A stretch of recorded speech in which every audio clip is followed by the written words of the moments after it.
hello everybody out there in the world, from Facebook over here to TikTok over here. Let's see, today is what? Sunday the 12th. Alright, so we have exactly, if everything is correct, 7 days before TikTok goes away, unless something drastically happens. And let's hope it does, because TikTok is fun, don't you think? TikTok is fun. We're going to talk comics today. We're going to talk about comics and comic conventions and all kinds of cool stuff. I've been going to comic book conventions since 1996. Some of you weren't even alive on this platform yet when that happened. 1996 was one of my first conventions that I ever went to, and I drove all the way down to Dallas with some friends to Dallas Fantasy Fair, which doesn't even exist anymore. And it thank you for the love, for the hearts there. Thank you. That's on TikTok, folks. If you're on Instagram and YouTube or anywhere else, you're not giving me the hearts and giving me the love over here, and I appreciate that over here on TikTok. That's one of the great things about this platform. People can interact with each other all over the world and not even have to be face to face with each other, brother. No, just kidding. I've been doing some artwork. I've been killing it on some saw blades and saw blades. Let me show you what I'm talking about. All right, so I've got 2 different sets of saw blades, and one is my Art the Clown here, right there, and the other one is Billy the Puppet, right there. Yes, these are painted directly on saw blades, so you tell that they are real. You can hear that. So, right there. Someone mentioned turning one of these into a clock. I'm thinking about doing that. That's a pretty good idea. But there you go. Billy and Art the Clown right now. I haven't done a Billy the Puppet before, so this was a good experience right here to go ahead and do a Billy the Puppet from Saw. Alright, so lots of orders coming in for artwork, so if you want something done, custom, hit me up. I do commissions on a regular basis, so make sure you hit me up on my DMs if you want something. You can also follow me on any of my socials. There are 412 Productions out there now. Let me see here. We can pull them up right here for you. But on Instagram, it's 412 Productions, and on Facebook, it's 412 Productions, but you might also be able to find it under 412 Art Productions, which you can see back there, 412 Productions behind me with my alien logo. That's what you would be looking for on any of my socials if this platform does end up going away in 7 days. 7 days. I want to play a game. Thanks for the love and the hearts. I appreciate that very, very much so. We're going to get over here to Facebook. I got computers everywhere in my little office right here. I got a computer over here. I got a computer over here. I got my phone right here. And, hey, brother, how's it going out there? But, all right, so, let's see here. My pages. Okay, so, yes. On Instagram, it is 412 Art Productions. The 4:12 right there is my 412 Art Productions right there on Instagram, or on Facebook. On Instagram, it is 412 Productions as well. I'm pretty sure that I'm sorry that I've got my back to you guys. It's hard to Instagram. Go to the gram. Alright, let's see here. 412 Art Productions there as well. It is 412 Productions. You can find it under either or. You look for that logo right there and you can locate me pretty easy out there. Alright, so back to the comic book conventions. I went to several back in the 90s. Let's see, starting with 96. with Dallas Fantasy Fair. I met a lot of cool artists there. And me being in, and I'm not in the industry per se, if you will. I am basically what you would call an up-and-comer when it comes to the artwork world. When it comes to comic book artwork and things of that nature. Just because a lot of people decide that you haven't made it if you haven't done anything for the big three. And if you don't know who the big three are, that's Marvel, that's DC, and that's Image Comics. Those are your big threes. Now, me, I'm an up-and-comer because I've been in the game for a long time when it comes to comic book art and things of that nature. I was even going through some of my old artwork back in the day, and give that a quick like real fast and get rid of that and then close that down. Alright.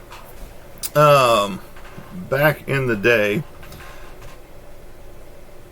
because I was sending in artwork to the Wizard magazine, the Wizard comic magazine, and I sent in a lot of artwork to them, and none of my stuff ever got featured. I was always bummed about that, because I had been doing artwork for professionally, drawing belt buckles and jewelry and things like that for a company called ADM, which was Award Design Metals. They were metal manufacturing in the rodeo industry. So I was drawing up belt buckles for NFR, PBR, NFYR, a lot of different rodeos around the world, basically. We had, and I worked at that job from 91 to 2001. And, well, the end of 91, almost 92 to 2001. So I was only there for a little over 9 years. And that, it was fun. It was exciting because you got to do new and different things all the time. And it wasn't always Western themed stuff, because I'm not a Western guy. I'm from Oklahoma, and I reside in Arkansas now, which is near Fort Smith area, which is one of the largest Western towns in the world. But as far as me being just country through and through, from being from Oklahoma, since we ride a horse and buggy out there still,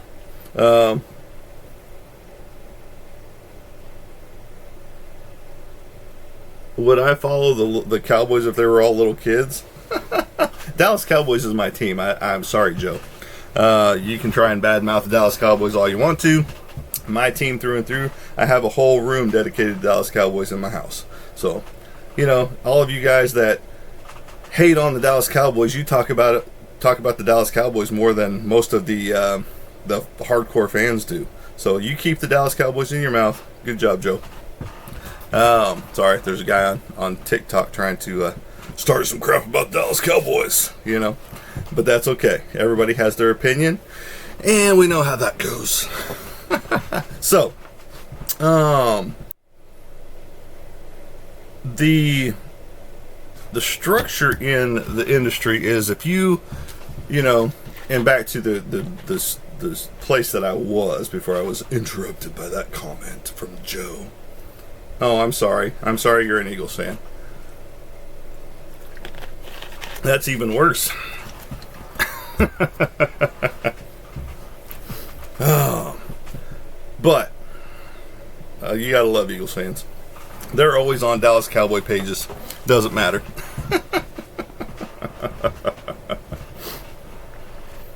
They always try to start it, but you guys choked pretty hard last year. I think you'll choke hard again this year. But anyway.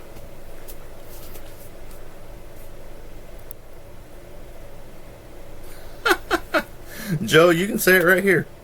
You can say what you want to say right here. But anyway, so I'm not a big country guy, but I was drawing belt buckles and things like that for, you know, many, many different rodeos all over the place. So my work is out there in metal form. And I also did advertisement for the company and so on and so forth. And, you know, Joe, take a hike, bud. You know, if you're just going to come on here and start crap, you can take a hike. We don't do that around here. So you have fun with your life and enjoy your team, you know, that you call a team. But you guys enjoy that. So anyway, we always had fun doing what we did. And the artwork was always great and phenomenal, as it still is today, just in a different format. And so, you know, the whole aspect of drawing for big companies. I mean, I was doing stuff for Wrangler. I was doing stuff for, like I said, PBR, NFR, NFYR, all the name rodeos out there. And I got to see it live and in person, especially whenever they were given out to the people. I mean, I gave stuff to Nolan Ryan, you know, Dale Earnhardt before he passed away. The list goes on and on of the people that I've seen my buckles go to, and they had to approve these buckles, you know. And so the whole aspect of artwork when it comes to, and artwork has been done for millions of years, from hieroglyphs to cave paintings to, you know, you name it, on parchment paper, on rock, on, you know, bone. And so it is one of the greatest forms of journalism out there, if you will, just because it's been around for so long. It's been around longer than the written language has been around. And that's pretty amazing to think about. But then you fast forward to today, whenever the pulps started back in the 20s and 30s, and they did this for filler. They really didn't think it was going to take off as big as it did. And so it was kind of like they were doing this stuff just to fill a gap, especially during war times. But it picked up popularity, and it started to pick up more notoriety. Yes, you had your people that were against it. Wortham, who wrote his book, Seduction of the Innocent, saying that all comic books were leading people down the wrong path because of their violence and their sexuality and things of that nature. And all that did was bring on a code authority for comic books. And with that, they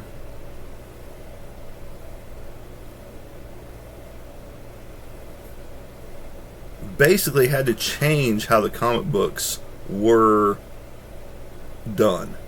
They had to watch what they put in the comic books at that point in time. So then you had your other side of the industry that didn't follow the code authority. And so they got to do whatever they wanted. And that more started happening in the 80s, per se, 80s and 90s. And people got away from the code authority, the comics code authority. So that's when you started seeing all this bad girl stuff start happening, which is a lot of scantily clad women in your industry. I'm trying to think if there's anything over here that I might have. But this is DEF CON 3, September 6th, 7th, and 8th, 1996, right here. And I don't think there's much drawings in here as far as scantily clad females of the day. But there are plenty of females in here, like Kathy Christian. She was one that was in a bikini a lot of the times, whenever they drew her. And just like Susie Owens, her outfit, she's right here, most of her outfits weren't there for the most part, you know, things of that nature. And you had list after list after list like that. I mean, Witchblade, she's got a metallic bikini on, basically. That came later on, the late 90s. Fathom, she was in water all the time, so barely any clothing there. But, the industry has changed a lot. You have a lot of diverse characters, and you have a lot of diverse storytellings going on. And that leads me into my own book that's coming out. I don't know when yet because I'm still writing it. And I am the artist, I am the writer, I am the illustrator, inker, all that good stuff on the book. And I'm taking my time with it because I don't want to rush it, because I'm doing some different things inside of the book. And Brisk, if you aren't sponsoring me yet, you need to be. I drink your crap on this. I say crap, it's got a lot less sugars than a lot of other people. 11 grams of sugar. Whenever you look at some of your sodas out there that have like 56 grams of sugar, that is pretty good. I've cut my sugar intake down a lot. After 2 heart attacks, you got to do something in your life. But you still want flavor. You don't just want water. I drink a lot of water too. In fact, I don't have my bottle here, but it's a massive bottle.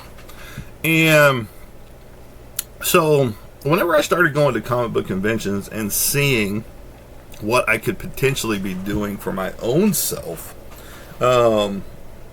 it opened my eyes to a lot of things.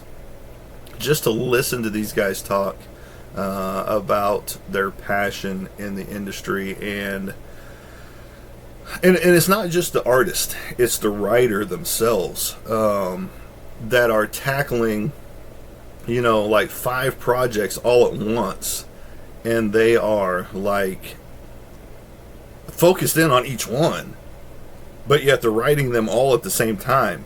Pretty much. And you got to think, back in the day, a lot of this stuff was on typewriter. The computers back in the 70s and 80s were ancient technology. That you could use them, but it took forever just to do a program or to even write anything. And so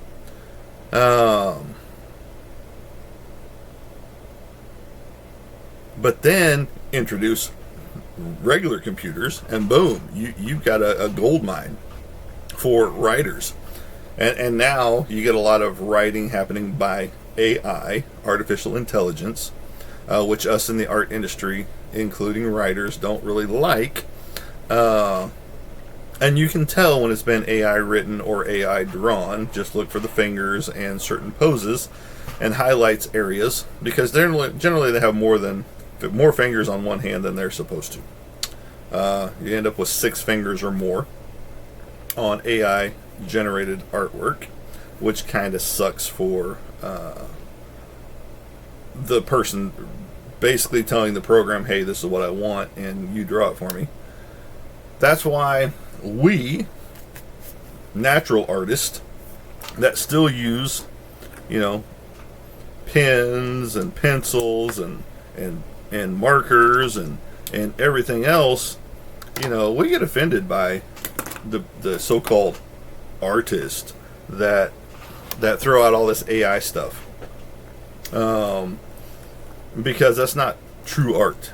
That's just you typing in a few keywords in a program and being like, this is what I want, this is what I want it to look like. So, and I still paint. I stopped painting for the longest period of time because for me it just wasn't cutting it. It wasn't where I wanted it to be. And so I stopped painting for a very, very long time. And it's therapeutic to get into things that make you uncomfortable. Just because I enjoy painting, making things come to life for someone else. And I've done quite a bit of paintings here lately, and from Chester Bennington to the Joker to Venom, to Wyatt Earp that I just gave away as a Christmas present to my girlfriend's parents this year or last year for Christmas. And I mean, Dexter, I mean, the list goes on and on of stuff that I've painted. And to see my stuff compared to a lot of other people that are out there working right now, that are putting out stuff, if you will, I would put mine up against anybody's. You know, just a straight hand-to-hand illustration towards somebody else, I'd put mine up against it. And I'm not talking about having somebody else color it for you. I'm talking about just straight up doing it yourself, from start to finish, pencils to inks to coloring. I would say, yeah, let's do it. You know, thank you for the love. I appreciate that. I see those hearts coming through. I see the comments coming through. And I will read most of them. But no, seriously, if you do have any questions about anything, just hit me up. I do not mind. Let's see. So yeah, I worked in the industry from basically as a professional artist from basically 91 until 2007. Whenever I joined the military in 2004. The company I was working for didn't really like it, which was Midwest Trophy out of Del City, Oklahoma. They basically blacklisted me there as well. And so in 2007, when I got back from Afghanistan, them not fulfilling their promises like they were supposed to, I gave them my letter of resignation and moved on. Could I have sued them? Yes, I could have. Did I do that? No. In this Sue world happiness of people suing each other on a regular daily basis, I didn't feel the need. I had my military career going on, and it's, sparked everything else after that, because I helped train troops for 2 years, almost 3 years after I got back from Afghanistan. And in 2010, I did get out of the military with an honorable discharge. And so with that, I had to find some new stuff, because I wasn't working in the professional realm anymore of doing belt buckles and advertisements and t-shirts and things of that nature like I was doing from, like I said, from 91 until 2007. Working with 2 different companies right there. Because I was almost 10 years with Award Design Metals, and then from 2001 until 2007, so 6 years there at Midwest Trophy, who did not like my military career at all. I was doing the same stuff over there, but on a different scale, because we were doing all kinds of different things. We were running a CNC machine as well, doing our jewelry line stuff and certain belt buckles. And so it was very, very cool stuff that I was doing. But I was always more interested in the comic side of things still, because I was doing all kinds of different artwork. Sorry, guys. Different artwork on a regular basis. I had my own little comic line called SSP Comics at the time. It was an anthology series, so it wasn't only my artwork in the book. I had some other friends, that were contributing to the book itself. And I sold a few copies here and there, but nothing major, because it was basically an 8.5 by 11, just folded in half. So it was 8.5 by, what is that? 5.5 inches. So a little, almost square type book. Not quite square, but just a little bit off by an inch. And so, that did semi-well for me. I even had it in a couple of comic book stores locally, just to see what would happen. And a few of them sold through them. I wouldn't say a lot, but a few did. And so I've always been intrigued with the comic side of things. And me being this my first attempt at writing, as far as writing my own comic book, that's pretty exciting. I'm 16 pages in on book 1. It is a 4-book limited series. It will have 4 total covers per book.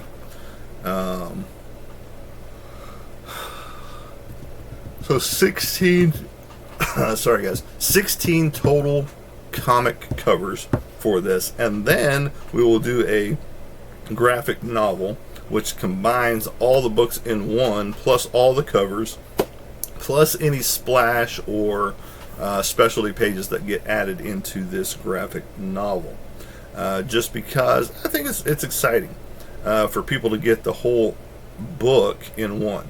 And everybody does it. Every comic book out there does this. They will compile the entire works of their single books into one big book.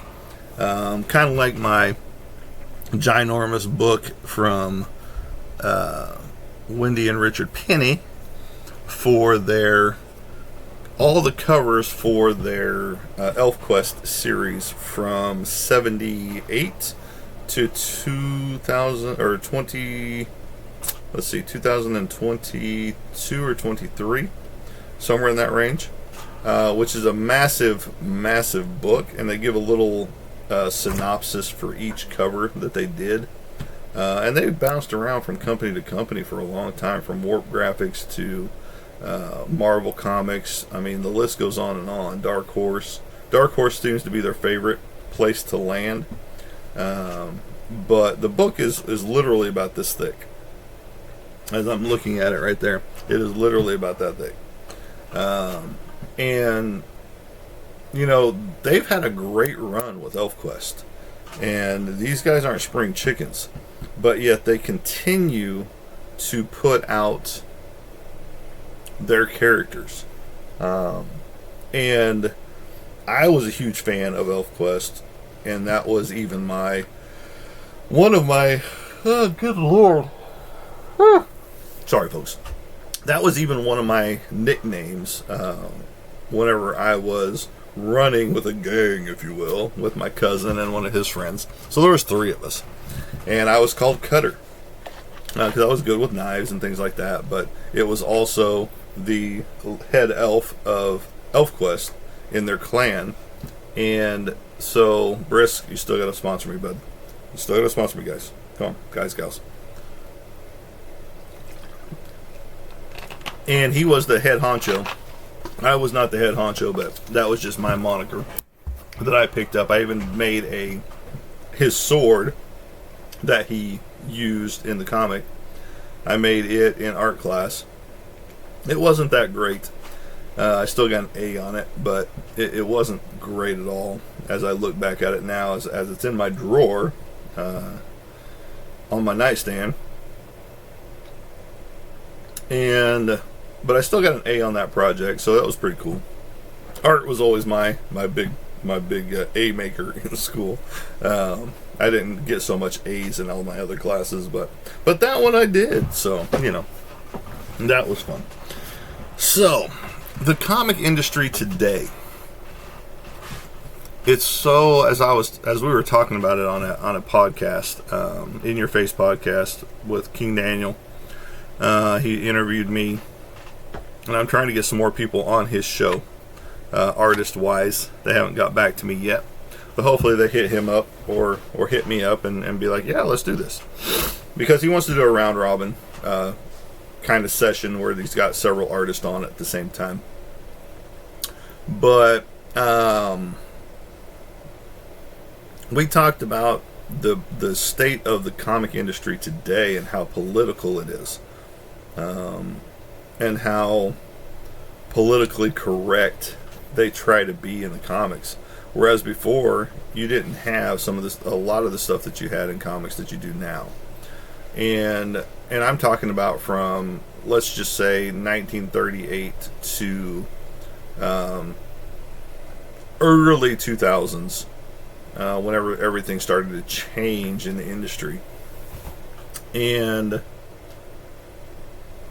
there was a lot of things that they changed on characters that should never have been changed in the first place, but for some reason people got it in their heads that this is how it was supposed to be in the beginning, that this character was always this way, or this character was always that way, or those type of things. And it's very disheartening to see sometimes whenever they change your characters up so much to fit a political agenda. And it's just like, why can't we just have fun comic books anymore? Things that make you want to read, or figure out what this means, or not to be so political that you're going to offend somebody. But that's just how the world is today. You can offend somebody by holding up the wrong colored pen, but if you want it, I'm gonna hold them all up. There you go. Offend away. I got black, I got white, I got yellow, I got red, I got pink. I got all colors. I got a whole slew of them down here, over there, over here, over there. I mean, I got markers everywhere. I got every color of marker you can imagine. And so with my comic book, I plan on doing fun things with it. Hence, one of my logos here, which is the alien, for you guys up here, which is, you're here, you're over here. When talking to two different groups of people, you gotta, because I got two different screens going on here, folks, for those of you that don't know. Again, thank you for the hearts, thank you for the love, that's awesome. I appreciate it. You can hit me up on that little chili up there too. That'd be awesome. Awesome sauce right there. Make me some salsa right there with that chili. So, but I'm hoping to have fun and bring fun back into my comic book, because I'm doing some different aspects that you really don't see in comic book form anymore. You see it in movies more than you do in the written form or with the comic books per se. So I am hoping that it translates well and that it shows itself well, especially whenever you read the book. And hopefully it all flows together, because again, I'm the one drawing it. So if I don't like it, I mean, it means that, I didn't do my job right. And that means that I've got to redo that panel, or redo this, or redo that, or redo a whole page, those type of things. I'm pretty sure it's going to be a 22 issue comic book per book. It might be 24. I'm not sure yet. I got to see how the writing process goes per book. But they will all still be the same amount of pages. And so there's just a lot of work that goes into this that a lot of people don't see.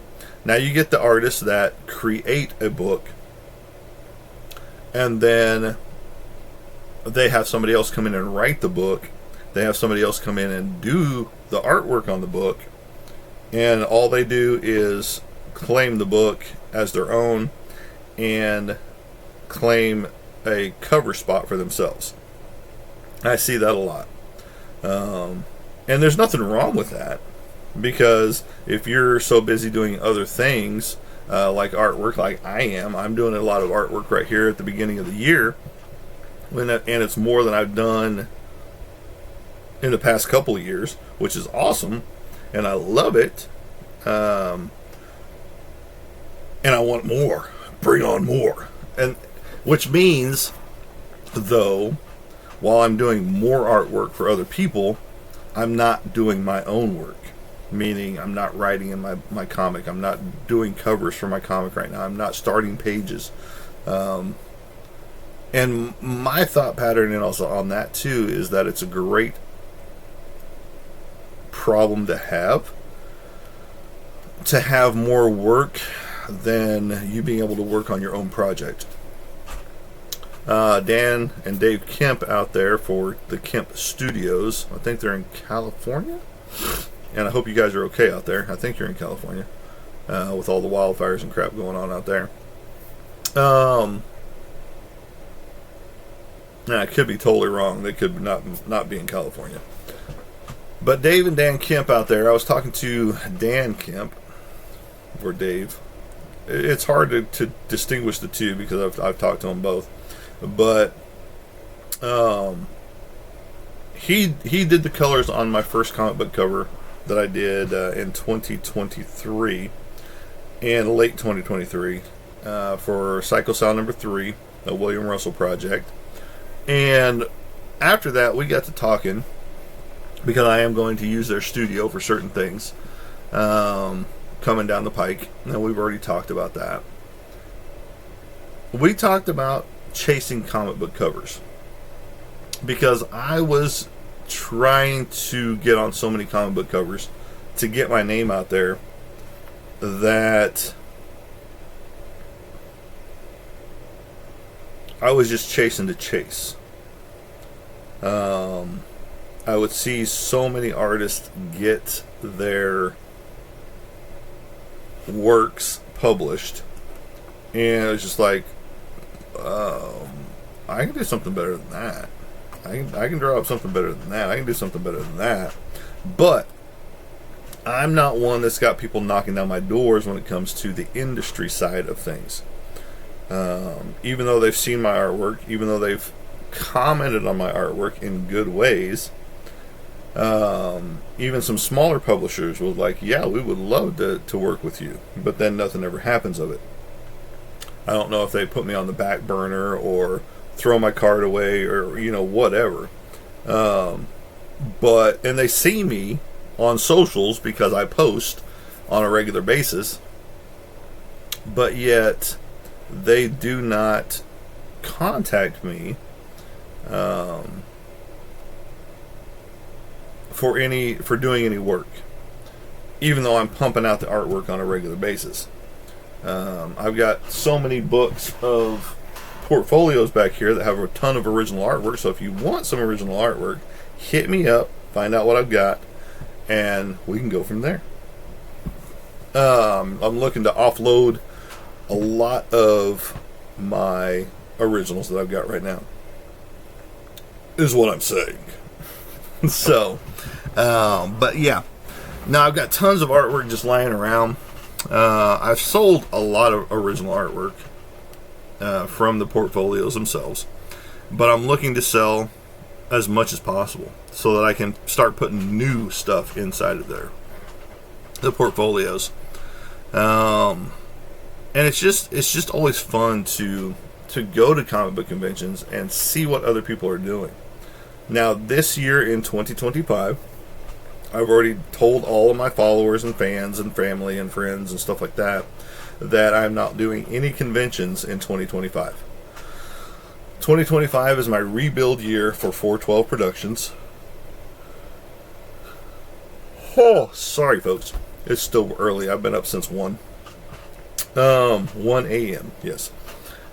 And 412 Productions is getting rebuilt.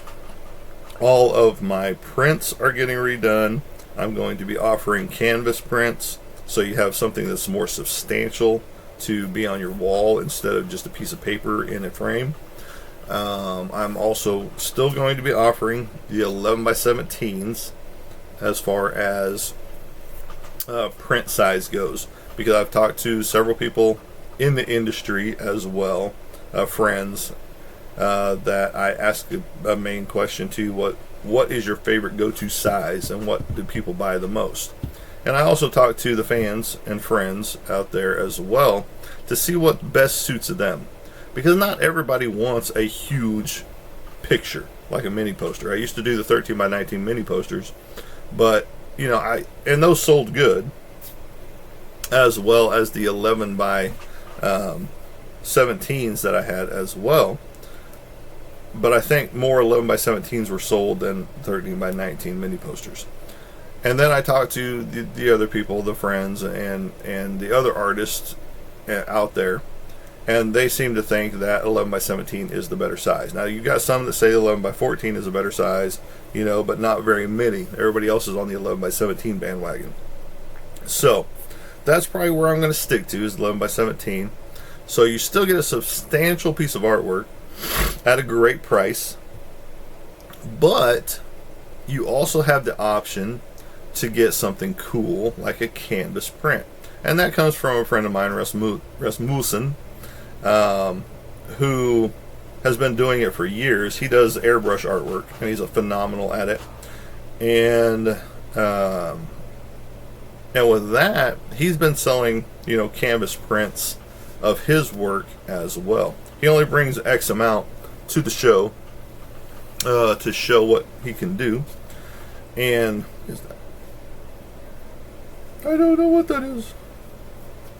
I guess I got a piece of lint on my hand. Oh, yes, piece of wood. Got my fireplace going, so it's awesome. The weather out here is cold right now, and we're about to be hit by another storm coming up this next weekend. That's supposed to drop the temperatures even more. So we'll see. We'll see what happens on that.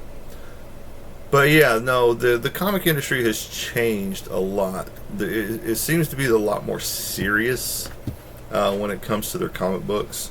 And I get the seriousness that has to happen in comic books, but I can remember reading, and we'll take the Uncanny X-Men back in the day. Yeah, they had their serious moments when it came to their fights and things of that nature, but there was also a lot of fun to be had in the pages as you read through them. And you just don't see that a whole lot anymore. There's just so much seriousness when it comes to the comic book pages anymore. Heck, even Conan had his funny moments in his comic books, and Conan's not a comedic guy. He's more serious and broad. But no, life in the comic book realm is supposed to be fun. It's supposed to be whimsical. It's supposed to be, your fun moments, your serious moments, your heartfelt moments, your heartbreak moments. But it's not supposed to be that all the time. It's not just supposed to be dark and dreary, unless it's a horror comic. And even horror has comedy in it, So I look at Terrifier, Art the Clown. And it's just like a lot of people have forgotten that when it comes to the comics of today. And it's just like, it's hard to find any that have that jovialness to them, that have that fun aspect to them anymore. And I think that's why a lot of people are getting away from comics anymore. Now, you do have your hardcore collectors that are just collecting to collect and don't even read the book anymore. So they don't even know what the interior is like. They're looking at the cover solely. And comic books have skyrocketed as far as price goes on certain ones. And a lot of people are getting them encapsulated. If you don't know what that means they're getting a hard plastic case around them with a specific grade, anything from a 0.5 to a 10 point, which a 10 point is very, very hard to get. If you get a 9.9, that's a really good deal. But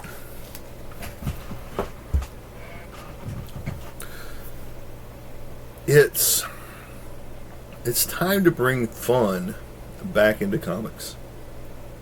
It's time to bring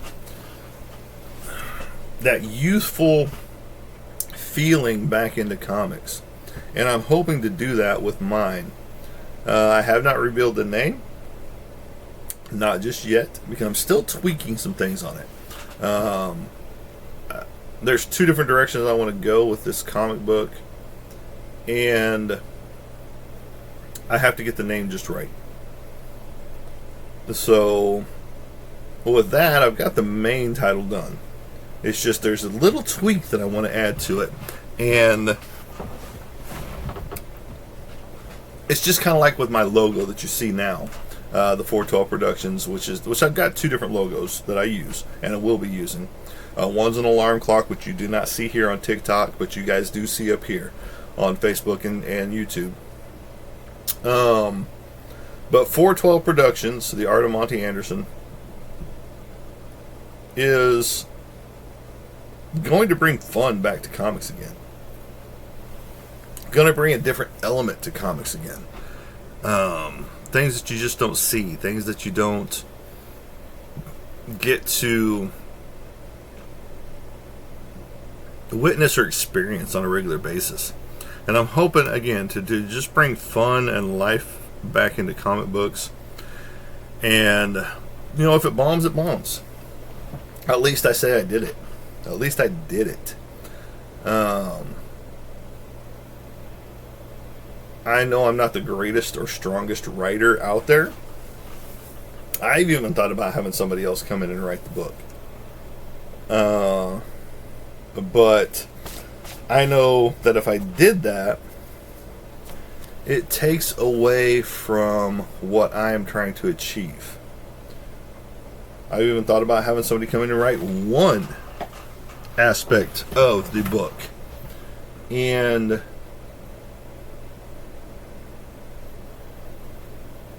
I don't know if I can do that. Because my writing style, opposed to somebody else's writing style, could contradict themselves or conflict with the book itself.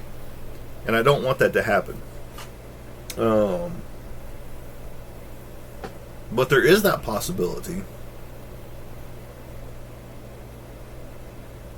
that I could bring in a writer for like half of the book. See, plans are formulating in my head. And I've got a couple of writers in mind.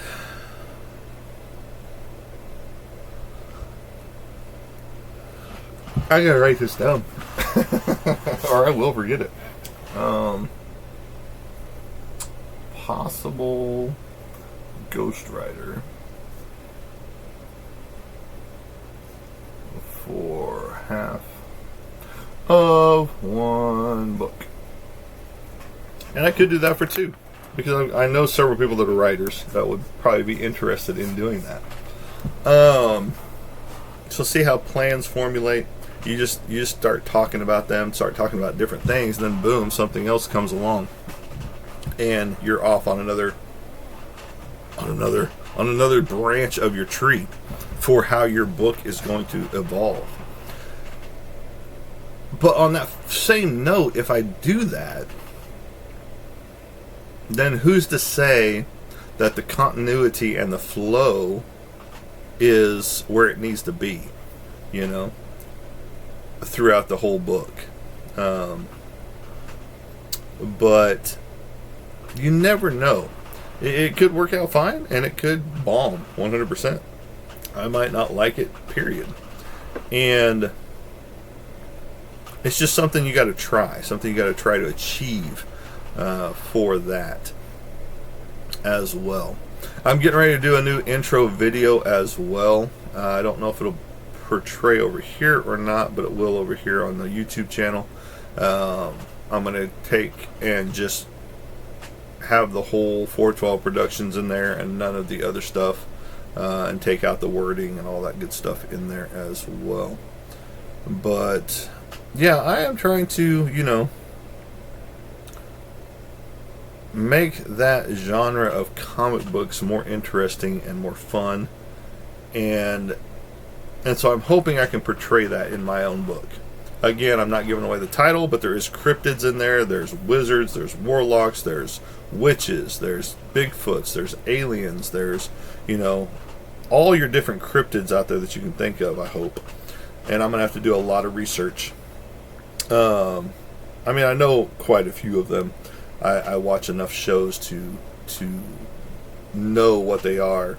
And why cryptids? Because I've seen them. I've seen Bigfoot. You can come at me all you want to, saying it's not real, all that stuff, but I know what I've seen them for myself. I've seen UFOs. Have I seen an alien? Not per se. but I've seen the crafts that they reside in. My house is haunted, so there'll be some of that element in there. I have poltergeist activity in my house.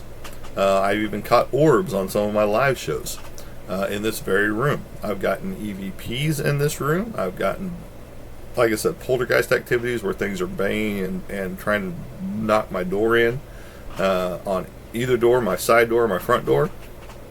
So I get all kinds of cool stuff around here. And does it make me worried? No. No, it really doesn't. Because why should it? It's not hurting me. It just wants to have its presence known and felt. And it wants to be acknowledged, is what it boils down to. But yeah, maybe one of these shows we can talk about the UFO experiences that I've seen and the Bigfoots that I've seen. And my haunted house, which is cool. So, but I'm doing a lot of research when it comes to my own comic book, and that's the fun thing about it all, is that I have that luxury now that I no longer work on a regular basis at a 9-to-5 job. I work 24/7 now. For myself under 412 Productions and my homesteading, which means I have chickens, I have goats, I have pigs, those type things. Not retired veteran. I'm a disabled veteran. I did 8 years in the military, and most of that was active duty orders. I was National Guard, but we were deployed more than the actual Army was. And so pretty much my entire National Guard was active duty Army. So it was fun. And had I done it out of high school like I probably should have, I probably would have retired from it. Had I survived the deployments that I would have went on at the time. But had I joined in 91 when I got out of high school, I would have retired around 38 from the military, but I was 33 when I joined. So, I was already the old fart going into basic training with a bunch of young pups. I mean, there was two 30-year-olds in my unit, in my basic training class, a 30-year-old and a 31-year-old. And they were pretty cool people as well, but I was the one that seemed to be the platoon sergeant the entire time, or the platoon leader. And my platoon sergeant was actually a higher ranking officer, or not officer, but higher ranking enlisted than I was. I was an E3 on the, lack of a better word, fuck your buddy program. You got some other people to sign up under you, and your rank went up. So I was an E3, he was an E4, he was a specialist, and he was 6'4" and probably about 330 pounds.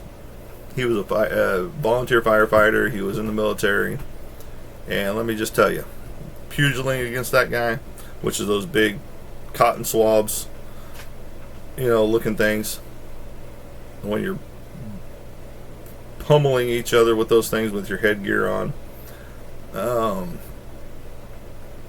Yeah, that was not fun. He almost knocked me out on the first hit because he came straight down on top of my head with that pugil, and BAM! And I saw stars, literally saw stars. That's how hard he hit me. But I ended up taking him out with points, and everybody was excited for that fight. But I got the style points on him, and it was fun. And it was just, had I done it out of high school, like I said, instead of joining at 33 for the military service, I probably would have retired from it. Because I was following in my grandfather's footsteps, and 34 was the cutoff at the time. And yeah, I had to get a waiver because of something. I can't remember what it was, but got through basic training, 2 deployments. Yeah, I've got PTSD. again, disabled veteran. And so, it's crazy what we do in life that we look back on and said, and it's like, well, I should have done that sooner, because had I really done that sooner, my life would probably be a lot different than it is today. Would I still be in the comic book realm? Very possibly, but on a different level at this point in time. But I don't know. I really don't know if I would have or not. Just because, had the military changed me that much, would I be doing what I'm doing now? As far as working on comic books, working on artwork. Or would I be doing something completely different? Landscaping and lawns. Like so many of my other buddies have gone into. Or the cattle industry, or farming, which I basically do that here. I do the farming gig, I do the whole homesteading. Everything is self-sufficient here, or we try to make it as self-sufficient as possible. There's still some things that are going to need some tweaking, mainly keeping vegetables growing all year round. Get my greenhouse more secure the way it needs to be so that I can produce, bigger yields of stuff. Get rid of the aphids, which suck. They devastate everything every year, especially my pepper plants. They destroy my pepper plants on a regular basis. It's crazy. But yeah, I'm looking forward to this new year of the newness. Because if you knew me from in 2014 through 2024, under Anderson Graphics Kingdom, that moniker is gone and 412 Productions was born. How did 412 come about? I used to wake up at 4:12 a.m. every morning for a very long time, and I'm not saying every morning, but I would say 4 out of 7 days of the week I would wake up at 4:12 in the morning. One day, rolled over, picked up my phone, 4:12, put the phone down, laid there for a second, and for some blinding reason, Productions just boom, like an explosion in my head came, and it was like 412 Productions. That's a catchy title, and I sat on it for probably a good 3-4 years, not knowing what I was going to do with it. But here we are, under a new moniker, artwork's flowing in on a regular basis. So again, if you need some artwork done, hit me up. Commissions are always open here. I'm open pretty much 24/7, or so it feels like sometimes. I do take breaks during the day. I don't go on a whole 13, 14, 15 hour run of drawing stuff on a regular basis.